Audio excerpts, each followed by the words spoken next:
Kakakamis ng ano nakakamiss yung mga yaw-yaw nyo Ay, nasa kusina ako guys.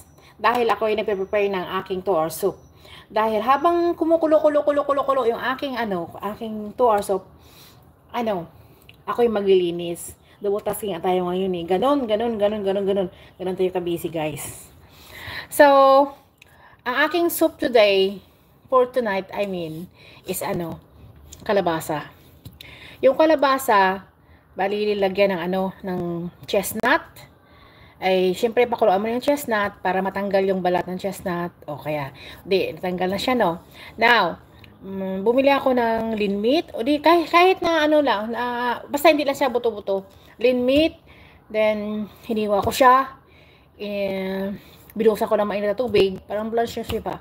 Inugasan ko siya, tapos sinagay. Ngayon, pakuluin ko na siya.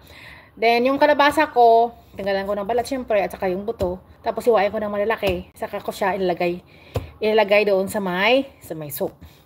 Sa may kumukulong Then, basta, sabay na lahat. Mauna yung karne, diba? Tapos, ibabalatan ko na yung aking kalabasa. Tapos, saka ready na rin yung chestnut. So, ngayon, pakukuluin ko yun ng mga 2 hours. Sa mahinang apoy lang siya. Papakuluan ko. Then, timplahan mo. Ganun na siya. Soup na siya. Diba? Hindi naman sila maarte. At saka, since na dumating ako, ganyan talaga yung mga soup nila kasi. Hello, Mrs. Sheng! With Mrs. Sheng talaga eh. Hello. Tayo may kunting yaw-yaw konti. Then, after this, punta na ako ng kusina ulit at na aking soup at saka magrampa-rampa. Magrampa sa buong bahay. Kasi darating ang alaga ko mga 4 o'clock. So, dapat, that time, tapos na ako maglinis. Anyway, nakasala na ako ng 2 salang.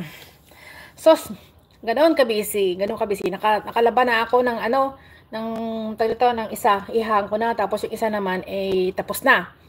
Kasi hindi ko pa naihang. Kasi nagyayaw pa ako konti. Ngayon, i-spin ko siya ulit. Para siya, talagang napiga siya ng maayos. Then, ihang ko na ulit. Then, gayon, yun na, busy na si ako. Kaya hayaan ko naman na ito aking LS diyan sa labas. Diyan kayo tumingin muna kayo sa aming mini park. Saka yung yellow na puno ng kahoy na 2 na yan. Yan, bulaklak niya yan eh. Hindi ko alam kung kailan tatagal yan. Tapos, alam niyo guys, kung sa malapitan talaga, marami siyang maliliit na mga ibon na lumilipad-lipad. Yes. Ayan o. Kung isusum niyo siya, makikita niyo yung ibon na lumilipad-lipad. Ha?